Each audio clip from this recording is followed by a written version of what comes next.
What Was It? By Fitz-James O'Brien. It is, I confess, with considerable diffidence that I approach the strange narrative which I am about to relate. The events which I propose detailing are of so extraordinary a character that I am quite prepared to meet with an unusual amount of incredulity and scorn. I accept all such beforehand. I have, I trust, the literary courage to face unbelief. I have, after mature consideration, resolved to narrate, in as simple and straightforward a manner as I can compass, some facts that passed under my observation in the month of July last, and which, in the annals of the mysteries of physical science, are wholly unparalleled. I live at No. 26th Street in New York. The house is in some respects a curious one. It has enjoyed, for the last 2 years, the reputation of being haunted. It is a large and stately residence, surrounded by what was once a garden, but which is now only a green enclosure used for bleaching clothes. The dry basin of what has been a fountain, and a few fruit trees, ragged and unpruned, indicate that this spot in past days was a pleasant, shady retreat, filled with fruits and flowers, and the sweet murmur of waters. The house is very spacious. A hall of noble size leads to a large spiral staircase winding through its centre, while the various apartments are of imposing dimensions. It was built some 15 or 20 years since by Mr. A., the well-known New York merchant, who 5 years ago threw the commercial world into convulsions by a stupendous bank fraud. Mr. A., as everyone knows, escaped to Europe, and died not long after of a broken heart. Almost immediately after the news of his decease reached this country and was verified, the report spread in 26th Street that No. was haunted. Legal measures had dispossessed the widow of its former owner, and it was inhabited merely by a caretaker and his wife, placed there by the house agent into whose hands it had passed for the purposes of renting or sale. These people declared that they were troubled with unnatural noises. Doors were opened without any visible agency. The remnants of furniture scattered through the various rooms were, during the night, piled one upon the other by unknown hands. Invisible feet passed up and down the stairs in broad daylight, accompanied by the rustle of unseen silk dresses, and the gliding of viewless hands along the massive balusters. The caretaker and his wife declared that they would live there no longer. The house agent laughed, dismissed them, and put others in their place. The noises and supernatural manifestations continued. The neighbourhood caught up the story, and the house remained untenanted for 3 years. Several persons negotiated for it, but somehow, always before the bargain was closed, they heard the unpleasant rumours, and declined to treat any further. It was in this state of things that my landlady, who at that time kept a boarding-house in Bleecker Street, and who wished to move further up town, conceived the bold idea of renting this house in 26th Street. Happening to have in her house rather a plucky and philosophical set of boarders, she laid her scheme before us, stating candidly everything she had heard respecting the ghostly qualities of the establishment to which she wished to remove us.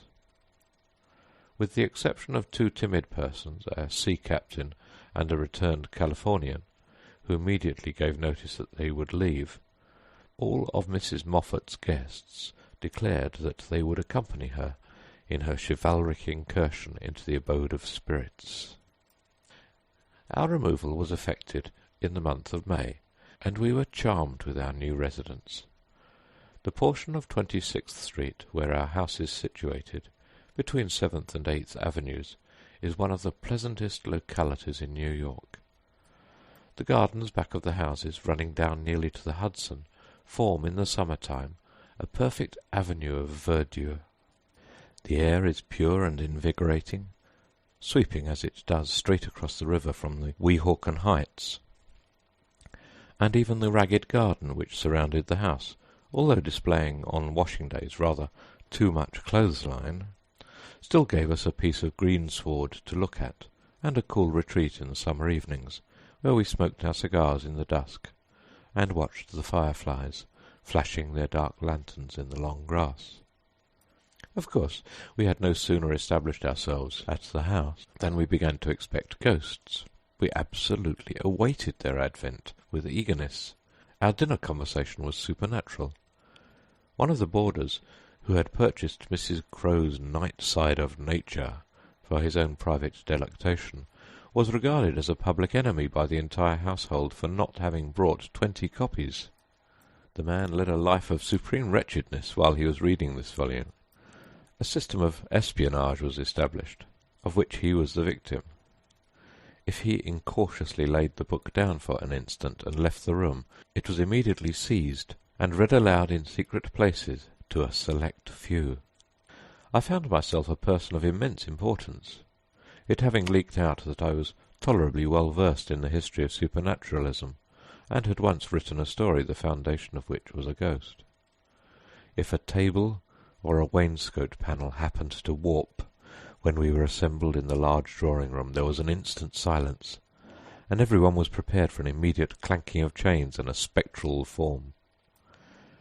After a month of psychological excitement, it was with the utmost dissatisfaction that we were forced to acknowledge that nothing in the remotest degree approaching the supernatural had manifested itself. Once the black butler asseverated that his candle had been blown out by some invisible agency while he was undressing himself for the night.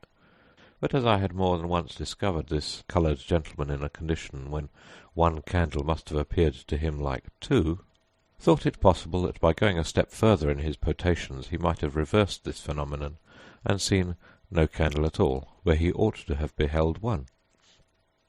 Things were in this state when an accident took place so awful and inexplicable in its character that my reason fairly reels at the bare memory of the occurrence.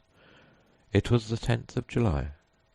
After dinner was over, I repaired with my friend Dr. Hammond to the garden to smoke my evening pipe. Independent of certain mental sympathies which existed between the doctor and myself, we were linked together by a vice. We both smoked opium. We knew each other's secret and respected it. We enjoyed together that wonderful expansion of thought, that marvellous intensifying of the perceptive faculties, that boundless feeling of existence when we seemed to have points of contact with the whole universe. In short, that unimaginable spiritual bliss which I would not surrender for a throne, and which I hope you, reader, will never, never taste. Those hours of opium happiness which the doctor and I spent together in secret were regulated with a scientific accuracy. We did not blindly smoke the drug of paradise and leave our dreams to chance. While smoking, we carefully steered our conversation through the brightest and calmest channels of thought. We talked of the East, and endeavoured to recall the magical panorama of its glowing scenery. We criticized the most sensuous poets, those who painted life ruddy with health, brimming with passion, happy in the possession of youth and strength and beauty. If we talked of Shakespeare's Tempest, we lingered over Ariel and avoided Caliban. Like the Gerbers, we turned our faces to the east, and saw only the sunny side of the world.